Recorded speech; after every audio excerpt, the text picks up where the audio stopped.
Hello, everyone. My name's Calvin, and I'm an alcoholic. Bear with me, I'm a little nervous, guys. And that's a good thing. That's always a good thing because I know that that's God shoving me out of the way. That's God shoving me out of the way. And I was thinking about yesterday, right? And yesterday me and Lana had a drag down knockout fight. We wasn't physically fighting, but we was going at each other. We were going at each other. She was telling me something that she wanted me to do, and I was telling her I'm not going to do it. And I had locked my feet down, and she locked her feet down, so it got real interested in there, right? And and what happened was because we practice these principles in all our affairs, both of us do. And in 45 minutes, we was reading the book together. Each of us got a book, Stumbling in the Right Direction by Don Majors. And we was reading that book. We had locked back spiritually. 45 minutes. That would have been good for a couple of weeks before. But because an old man told me in this program when Lana got pregnant with my youngest daughter, and he told me he knew it had got real. This was 34 years ago. And he told me something. He said, will you boys ever learn to love yourself? And I didn't know what he was really trying to tell me. But so I asked Bill, Bill, well, could we make it? He said, yes. I said, what do I have to do? He said, you both must live my spiritual principles. I said, why, Bill? He said, because without spiritual principles, we're too nasty. And if without me practicing a spiritual program, I'm nasty by nature. I'm nasty by nature. And so is my wife. But because we follow the guideline of a 12-step program, we done lived in this house for over 30-something years together. And that don't happen. And like I said, within 45 minutes, we was back down and we was back loving one another and caring about each other. In 45 minutes. And so my journey in this program, and I like to talk about this meeting a bit. I remember the first time Teresa Candace supposed to have spoke for us, and she introduced us to Teresa because she had to go somewhere. So Teresa spoke at our home group, the first meeting we went on Zoom. And Teresa carried the message. She talked about, I never forget, as long as I live, she talked about we are Gnostic in such a way I had never heard it before. Teresa tore that mess up, and she told me about this meeting. And I came to this meeting the following week. And I've been coming. I missed 4 times in 5 years coming to this meeting. I love this meeting. When I first came here, there was people that I would pay to go to conventions to see. All the people, Ralph and Charlie Parker, Katie Parker, Polly Pistol, and all the Indian fella who rewrote the big book. All these guys would come. And I thought, my God, I get to listen to these people for free and to be with these people one-on-one. Oh my God, I knew I had hit the mother lode. I locked in. And I remember maybe about a year, and Rico, I ain't gonna leave Rico out. My God, Rico has changed my life too. He touched my soul. And I thought to myself, I said, and one time Ali told her he had talked to Teresa and they wanted me to speak. I got scared to death. I'm thinking, I can't show up here like this. My hero's been here, But I came in, I did my best, and it worked out pretty well. And I've been coming ever since. I was thinking about one night I was speaking at the Bronx Big Book for hours, right? And I was speaking at there. I was going to do a talk, and 30 people came with me, 200 some people on the line. And I go up there and I'm sitting in the meeting, and the meeting's talking about Dr. Bob, and I ain't got a clear understanding of Dr. Bob. Everything else I got a pretty good understanding of. And I froze up like a deer in the headlights. I had never felt nothing like that. And usually I close my eyes and God will fill me back up with words. I never write nothing down. I never practice nothing. Whatever you hear tonight, be me and you hearing it for the first time.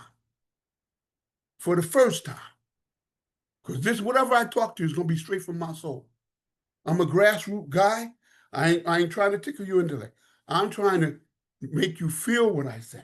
I'm not trying to intellectually, I'm not trying to do that. And I went up there and I spoke for hours, and not a word came out. I'm looking at the chairperson looking at me, and I got 35 years in this program. And I just threw up my hands. I don't know what to do. I just threw up my hands. And I got a few words out at the end. But it would amaze me what happened after that. The whole board lit up. Hearts went up everywhere. And people told me, and people said, well, you can do that with 35 years. I know I've been shared in 5 years. I can talk. You never would know what God's going to do. God say, okay, I was getting big, so I was flying me over here, flying me up here, go speak over here, go speak over there. Now I can't even get 2 words out of my mouth. You know what I mean? I can't find 2 words. But I know that God still used me. I seen Aquita at our convention, and she was our delegate for Area 44, 1,100 groups, 32,000 people for Northern New Jersey. And she said, Calvin, I was there, 6 months ago when you spoke at the Bronx Big Group. I said, the night I fell on my face, she said, you didn't fall on your face. And it's depending on how you see things. It's depending on how you see things. Oh my God. And I like to talk about, my journey through this thing.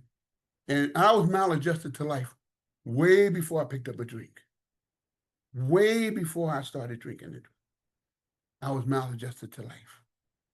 I was real selfish and self-centered. And when I was a kid, when I was 15, I was in a lot of trouble with the law when I was a peewee. I was a bad boy. And I met a little girl, and that girl made me stop doing all of that. And I'd rather be with her than go out with them Rockets and get in trouble. But if you treat me too good, and she treated me too good, I will walk the dog with you because I'm selfish and self-centered like that. So what I did was, when I was 19 years old, I started running. I started fooling around. I started messing around. And the first time I went out there and I ran on this girl, a little voice came to me and said, what are you doing? Why you do that? And I knew it and went on about my business. The next time I did it, the voice was a little lower. And they said, why did you do that? And the third time I did it, I didn't hear the voice at all. So I was sliding down into that pit. I was leaving my spiritual principles. I was living in the third dimension of life. Everything was external, nothing internal. I was sliding down into that pit. And when I came into Alcoholics Anonymous, if I make it 3 more days, I have 39 years in this program. And when I came into Alcoholics Anonymous, and people told me about right living, and so when they talked about God, I thought it was God of my mother, God of my ancestors. So I went back to church. I went to find God all over the place. I went back, but God didn't sit there for a person like me. He's there for a lot of people, but not for me. And I'm not knocking nobody who go and do whatever they do, but that wasn't my story. I was a Muslim. I've been a Christian. I even prayed with Buddhism. I've been all over the place. My connection came through working these 12 steps. I came full circle all the way back to this program, and I gave it all I got.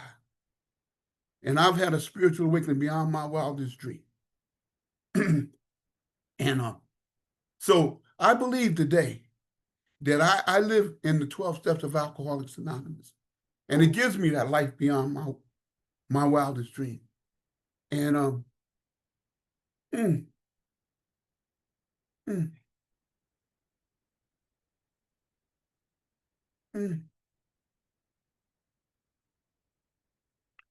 I like to talk about, a little bit about my son, my oldest son. My oldest son named Calvin. He's 50, be 54 in October. And I was his best man when he got married. He got a year. He married me and Larry was married in June 25th of this year. We married 25 years. We've been together 35 years, but we're married 25 years. 31 years we've been married. And I'm sitting next to my son. He got a year married, a year longer than me. And I'm sitting next to him. I'm his best man at his wedding. And I've been married 2 times earlier than that. And I never heard a wedding vow. I never heard a wedding vow. And I'm standing next to my son, and the preacher is marrying him, and I heard the charge that I was given to love and cherish this woman, and I never did none of that. I asked God that day, if you let me live right one more time, I'll do what's right. And I've been doing what's right ever since. In that relationship with my wife. And I'm so grateful for that. I'm so grateful for that. You know, and Katie Parker always talks about this. Katie always talk about where you find God, you visit that spot often. And that's what I do. I visit that spot often. And I find that me and the priest, we hang out, we ride our bikes. We go from High Bridge to Califon on this trail. It's 60, 100 feet up, and there's 100 feet down dropping. It's this road that runs from one town to another.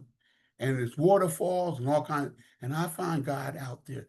And it says G-O-D, you know, oh my God. Mm. When I'm out there, I feel the presence most days. I let him go and ride ahead, and I stay back and I just ride slow. Mm.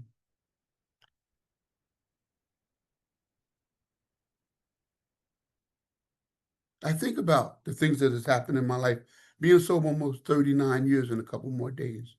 And I think about it ain't always been peaches and cream. I made a lot of mistakes in recovery. And I'm talking about out there drinking and drugging and raising up. I made a lot of mistakes in recovery that I had to grow through. And everything that I've done has made me a better man. You know, I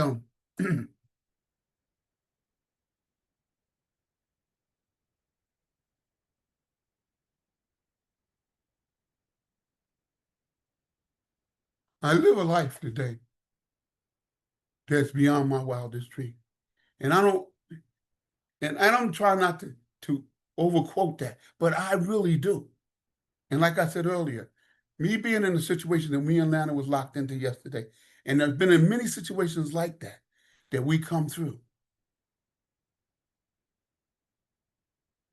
And I think about my baby boy sometime, and when he got locked up, I told this before, but when he got locked up, it like to kill me. When he was a baby, and he had SIDS, he was a SIDS baby, he almost died. And I would go to the hospital. I worked 12 hours every day. I would go to the hospital and let him lay on my chest and hear my heartbeat. I cut him loose from his mama. I've been there every day of his life. And when he got in the deep end of the pool, I spent crazy money to try to keep him out of jail. But God was teaching me a lesson. He was saying, either God's will is going to be done or my will is going to be done. And I was thinking, not here. I got this kid. I got this kid. And I had to let go of him. I had to let go. And it was hard as it be. I just go sit out there in that jailhouse in the parking lot. I never seen my son while he was locked up. Not one time. They had to go see him once a week. I would not go see him. I couldn't stand that to see him. I couldn't stand to ever see my son in a jail.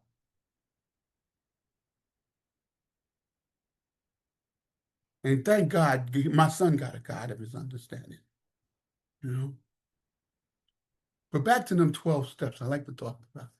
You know, and I like to talk about my experience with them.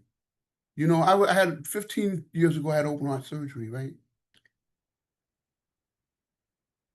And they hit me with Oxycontin. They told me, say, I was in the open heart recovery room, and they hit me with Oxycontin. And they used to tell me in the early days that you get a freebie, right? I didn't get no freebie. I got a disconnection. I knew I was disconnected from God. I knew it. I told him no more of that. And I did what my mother, I did what my ancestors did when they was in them cotton fields and stuff. And my mother would do it. And I started to hum. I started to hum. And that's what we did. I started to hum. And the nurse wanted me to stop it, but I knew it gave me a comfort. My mother would hum when she was in trouble. My mother would hum. And that's what I do when I'm in deep trouble. I rock and I hum. I'm telling you, I'm cold grassroots. And the bottom line is, too, is that I'm dyslexic. I see things backwards. And I'm partially blind in one eye. I was born this way. Well, my kids, a couple of them, they got that too. Not blind part, but they're dyslexic, but they caught it. And most of them are real successful. But I believe that God avoids a vacuum. He avoids a vacuum. If I'm moving out of this spot, moving another spot, some air is rushing to fill it up. And when God removes one thing, He gives you two things. He gives you something else. And He gave me something else. He gave me a deeper connection with Himself, because through the fact that I know I've always felt the Spirit of God, no matter what. Like I can tell you about them voices I heard when I started running around. I can tell you about the healing that happened when I picked up them 12 steps and I started working. And I found out for me where God sits. And God sits deep down in every man, woman, and child, covered up by pomp and worship of other things, right? And what that looks like, what is pomp? Pomp is arrogance. That's what it is. Pomp is cold arrogance. I'm better than you. I got more, and it separates me from you. That's what pomp does. And worship of other things. I worship women, cars, and anything that was external. And that's not the way it works for me today. Mm. You know, I thought this talk would be a lot easier than it is today. I thought it would be a lot easier, and because one thing I'm gonna give you is I'm gonna give you the best of me, and I'm gonna give you the honest version of who I really am. I'm gonna give you that. And Ali always told me, he said, "You boots on the ground, boy. You boots on the ground," and I am, and I am. And and some days I wake up in the morning. Every morning I wake up about 4 o'clock in the morning, and I lay there and I contemplate. I contemplate. I think about the goodness of God. I think about the things that have connected me to this power. I think about what I go through every day. I think about, burying my whole family in recovery. I'm the youngest of the youngest boy, and I had an opportunity to be there to take care of all my family. My mother, my father, my two brothers. I buried them all. I would be on a first name basis with the undertaker. I would go down there and say, "Hey guys, how you doing?" He said, "Business is dead, Calvin. Business is dead." You know, because I had to make sure they was dressed right, they was ready for show, everything. I would do that, right? And my nephew who committed suicide in my garage, he cranked up my car and went to the next one. And so it's been a rough road some days, but not one time that I have not grown from anything I've been through.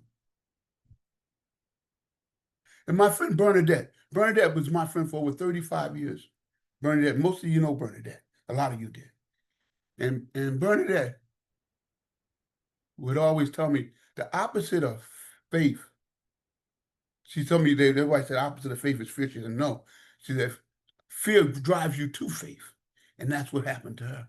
Because I watched this girl, I watched her teach aerobics. I watched her, run marathons. And I watched her as her body was falling apart piece by piece, inch by inch. I watched it happen to her. And I watched her get stronger and stronger spiritually. And my sponsor tells me, Scott tells me, he says, "Calvin," he says, "some people come to teach you how to live, and some people teach you how to die." And Vera said something really important last week. She really said something really important. She said to us, "I'm enough.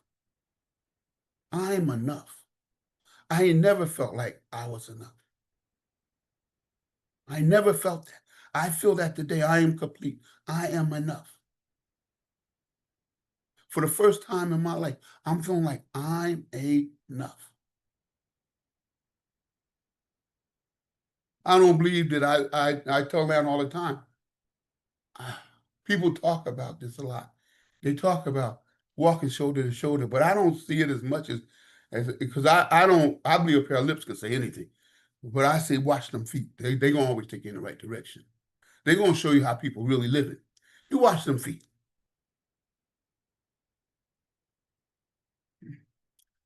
I don't look up at nobody and I don't look down at nobody. I believe we all kind of the same. Everybody got special attributes. Everybody got special gifts. Everybody, every one of us. And for me to find my own gift is real important.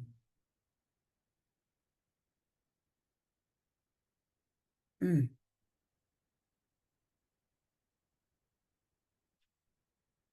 And I learned before the pandemic, when it was starting early on, I hang out with a priest most days, right? The ex-priest anyway. And we meditated for a whole year, half an hour every morning. Some mornings I would fall asleep. Some mornings, I would just, but what happened was I showed up every day. And now I can go and meditate anytime I want. I can connect with God at any time. I ain't got to do it in the morning. I ain't got to do it at one specific time. I can connect in any time I want. And today I do have a quiet mind and an open heart. And I was a rattly guy when I got to you. I was rattly, crazy. And I think about, sometimes I think about how the worst thing that can happen to me today, the worst thing that can happen to me today is I feel disconnected from that power source. When I feel disconnected from that power source, it scares me to death. And so I try to, and like I said, I came full circle back around to them 12 steps.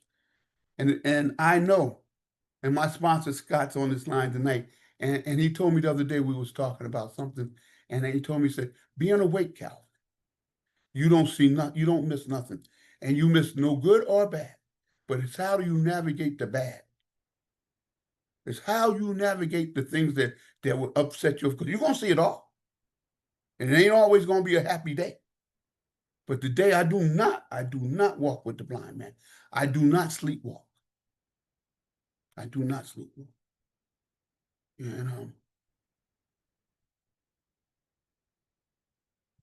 I am so grateful that I'm here today that at 73 years, almost 73 years old, and I came here at 33 years.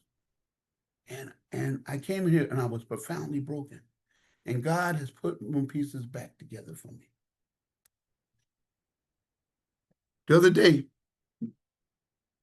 me and Lana, my baby boy who got in that trouble, he got a great job. He got married. He on the process of buying his own house. And I watch God working because me and Lana set him a good foundation because we believed in a power greater than himself. He believes in a God himself. And I would get down on my knees and pray every morning when I could get down there and get back up. I don't do it now because I can't get back up so easily. So I don't get down there, but I pray a lot. And he would get down on his knees, when he was 5, 6 years old, he would get down on his knees beside me and pray. I set that path. When he got out of jail, we was taking him to sign up for parole.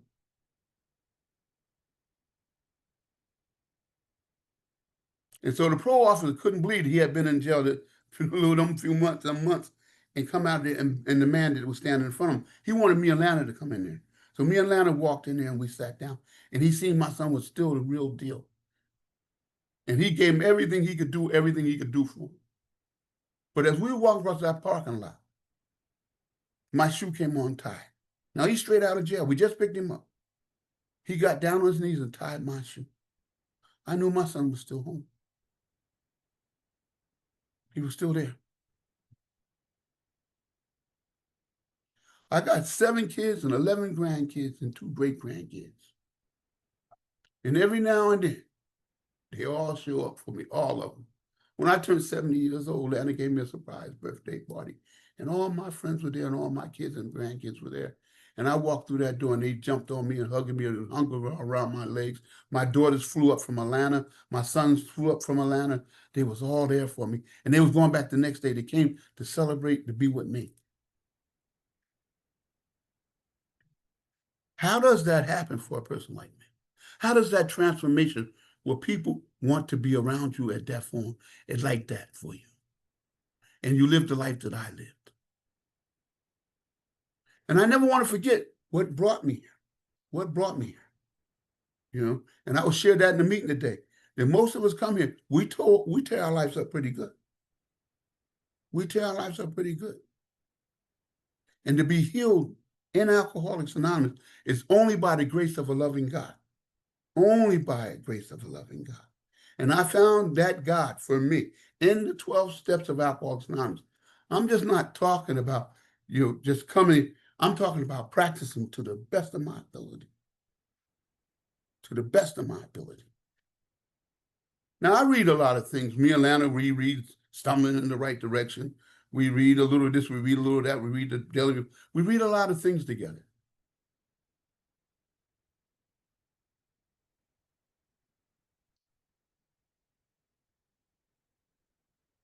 But being with a woman 31, 35 years, and I don't know if she's going to love me tomorrow, but I know that girl love me today.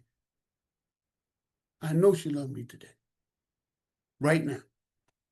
And talking about being in the now, and I live most of my days in the now. I live right here, right now. I'm here right now. And anybody ever see The Equalizer, right? And when he go to kick some ass, kick some butt, I'm sorry. He went to kick some butt. You always see him go to that watch, you click the watch, and everything slows down. Everything slows down. And trouble coming. Because he's in the moment. Now, everything might not slow down like that. But when I'm in the moment, I hear everything. I'm right there, right there. I am present. And I love living in that place. I love living in that place.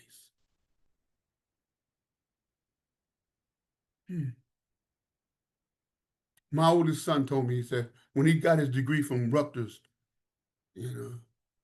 and me and Lana was there, his mother was there, his grandmother from his mother, but everybody was there. And we sitting around the table having dinner, having lunch, I guess. And me and him walking across that parking lot. And he said, Daddy, a lot of men walk crooked because they ain't got no man in their life. He said, I walk straight up because I got you in my life. I got you in my life. And my father, before he passed, he used to be in the garage picking his old guitar. He never was that good at that. He never was. But he never gave up. And he was sitting out there, and he called me Rooter. He said, Rooter, come here, boy. I came, and he said, sit down. So I sat down. He said, is there a God? He know he dying. We can see it. He said, is there a God? I said, yes, there is, Pop. I said, he said, and I used to steal his power tools. So I used to steal his power tools. He didn't ask my uncle, who was a head deacon in the church. He didn't ask my mother, who went to church every Sunday. He asked his power-stealing son because he's seen the transformation in his boy. He's seen it in his baby. He's seen it. He didn't hear it out of my mouth. He's seen the way my feet moved. He's seen the way my feet moved. I can come here and I can razzle down you with words, but that's not why I'm here. That is not why I'm here. I'm here about that transformation of life. And I can tell, I don't go around judging people, but it's an observation. I can tell, no matter how good a motherfucker talk, how good they talk, I can tell when people ain't going in the right direction. And I ain't saying nothing, I ain't none of my business. Well, you know what I mean? Everybody got to travel their own road, find their own path, right? So I just get out the way. But I can tell this ain't gonna work, this ain't gonna have a good ending. And you get to see that. You get to see that when you awake in your life. And you know for yourself if you do certain things, it ain't gonna have a good ending.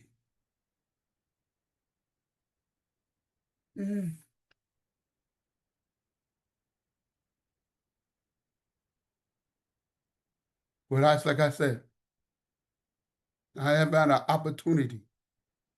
I should have been dead, and I'm here today, and I'm speaking, and everything's working pretty good. And now Lana retired, and now we spend a lot of time together. We together a lot now, right? And I'm glad to be around her, and she's glad to be around me. Sometimes a little more. I think we fuss about that being around each other stuff sometimes. But I know that this girl loves me. and I love her. You know, I can be at a picnic. And we was at a picnic a couple of weeks back. And all my grandkids and kids are running around. And it's, and they can't do enough for me. I'm just sitting back and they cannot do enough for me. And I know it's only by a loving God that this happens. I remember when I was younger and my kids were younger, my older kids, they would run in the closet when they see the dad come home. They didn't want nothing to do with me.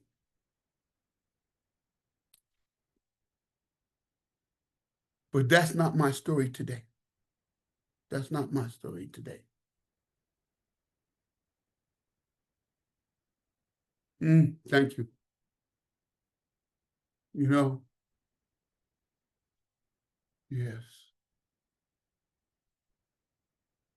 Mm.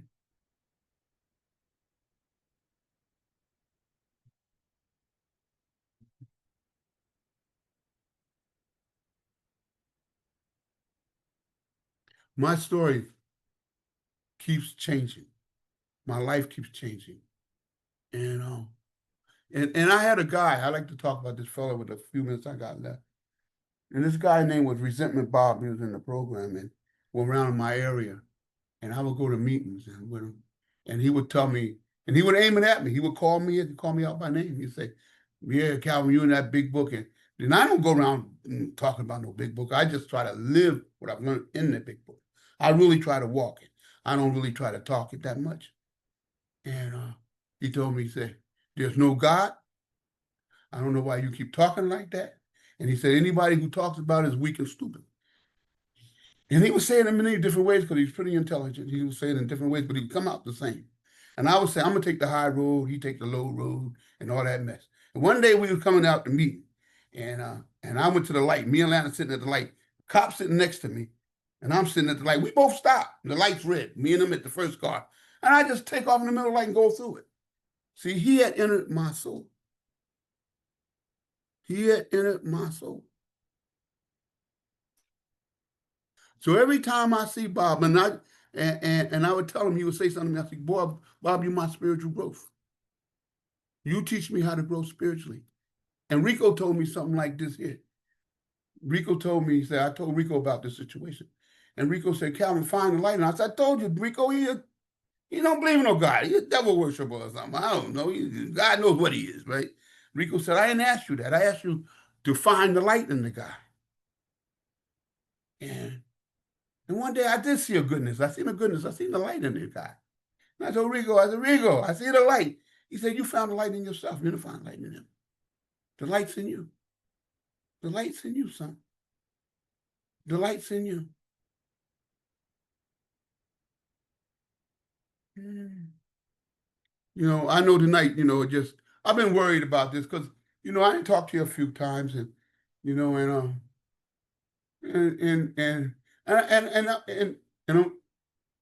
a couple of years ago, I went to Minnesota to do a talk at the oldest Al-Anon club in the world. And the 2218 Club, I did a talk up there on Pat Coney's birthday, right? And they had a birthday bash, and a guy picked me up at the airport, and he took me to his house. And that night, he took me out to dinner. The whole crew showed up that I be with every day just about. And then he was leaving out on Sunday, and my flight went out to Monday evening. He left me in his house with everything he owned, him and his wife. And he left a note up on the island. He said, here's the key to my car. Here's the garage door opener. You take and go do anything you need to do. And I'm thinking, I'm a black guy from New Jersey, and everybody's suspect in New Jersey. You know what I mean? Everybody. You don't trust nobody in New Jersey, right? So I ain't accustomed to this kind of doing, right? And he only met me on one of these squares here. He only met me on one of them squares.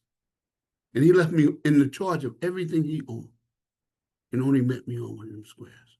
He felt my spirit through these squares that he trusted me enough to do that. And that's when you walk the talk and people can feel that. They know that. And that's what I try to do every day. I try to walk this talk. That's why I am a good son to my mother and father. That's why I was a brother and I showed up for them. And I was there at every one of them death when they died. And I'm there for all my kids and my wife. And I wasn't there for no one else before that. I was too selfish. It was all about me. It ain't about me no more.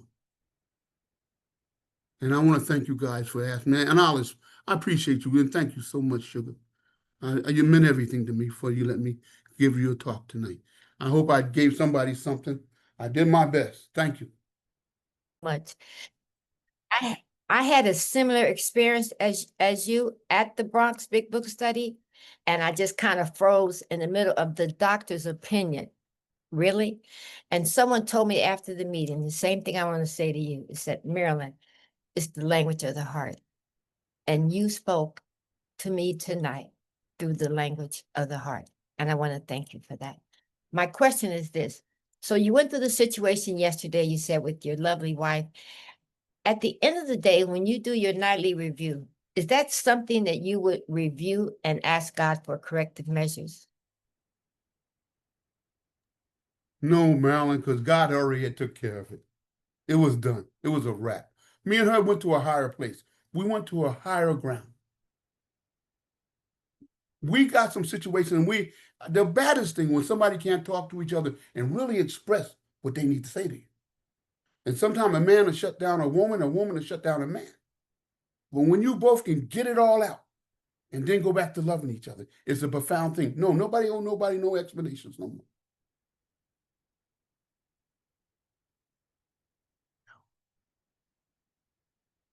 Thank you, Helen. Thank you, Calvin. We've got 5 hands and we've got about 10 minutes. Jamie, you are up next. Thank you so much, Alice. Jamie, grateful alcoholic. Calvin, thank you so much. Excellent. And you know what? I can feel your spirit as well. And I've always said that, Zoom, I feel it when it's real.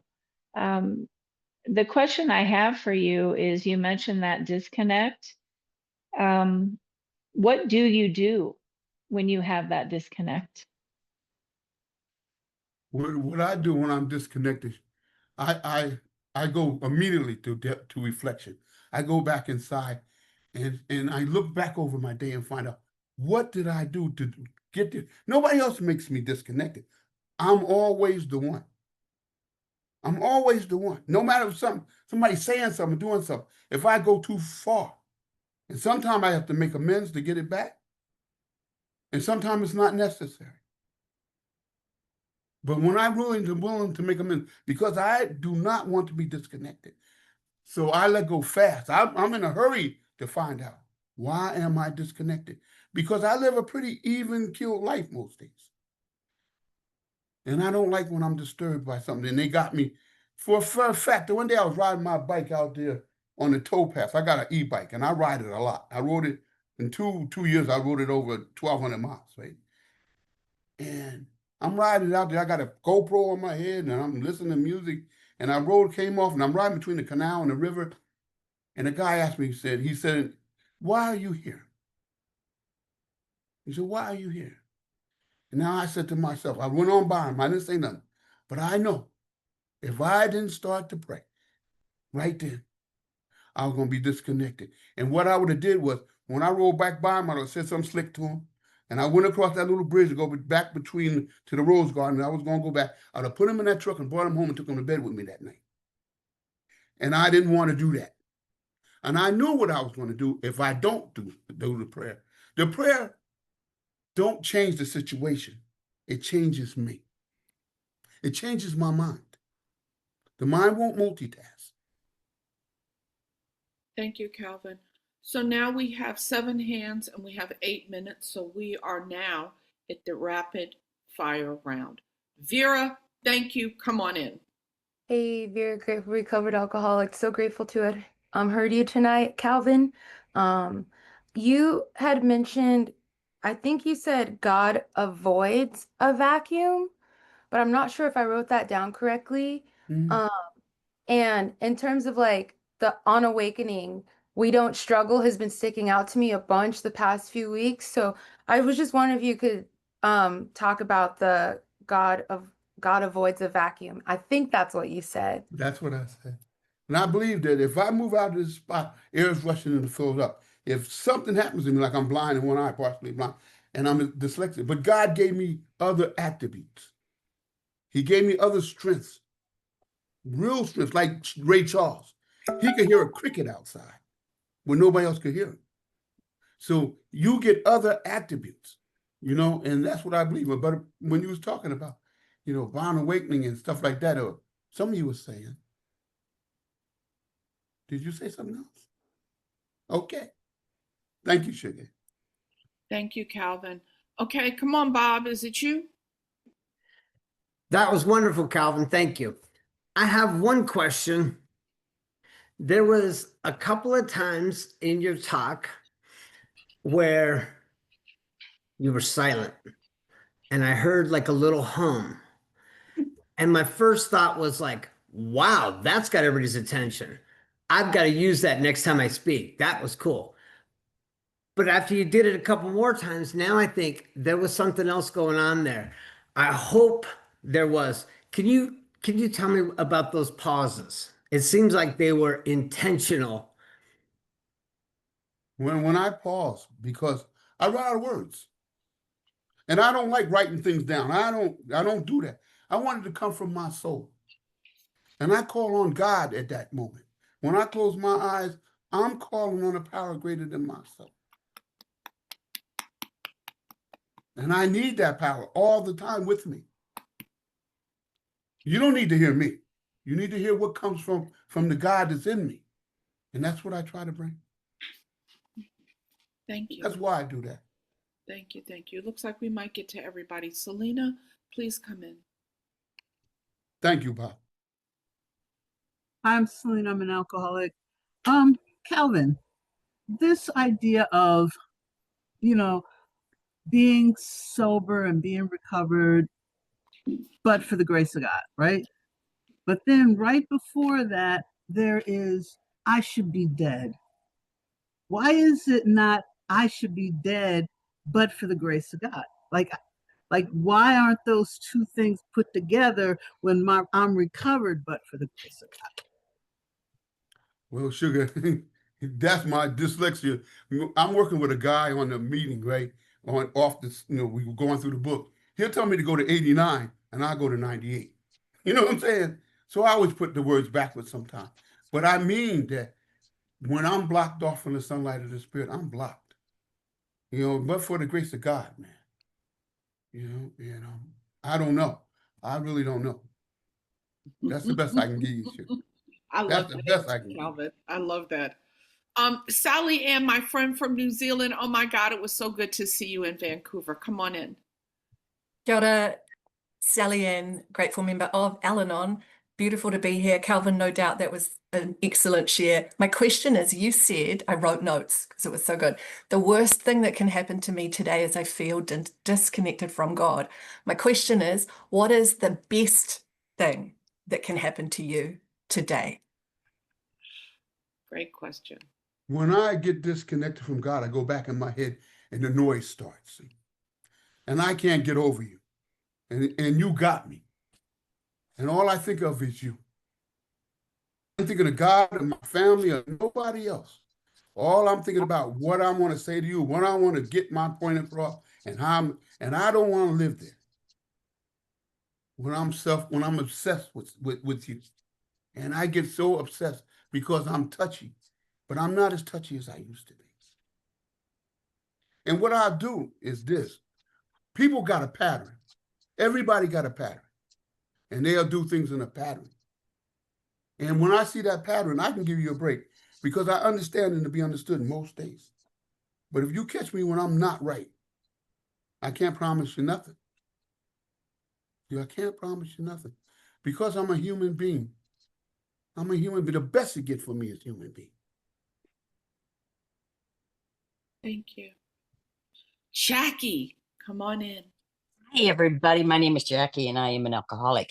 Calvin, I just want to say thank you so much. I have been waiting like 5 years to hear you. I met you through Zoom, And I've never really been on another Zoom. And I'm just honored to be here because I fell in love with you immediately. And I always thought there's going to be a day I'm going to meet that man in person. But and so this is the best next thing.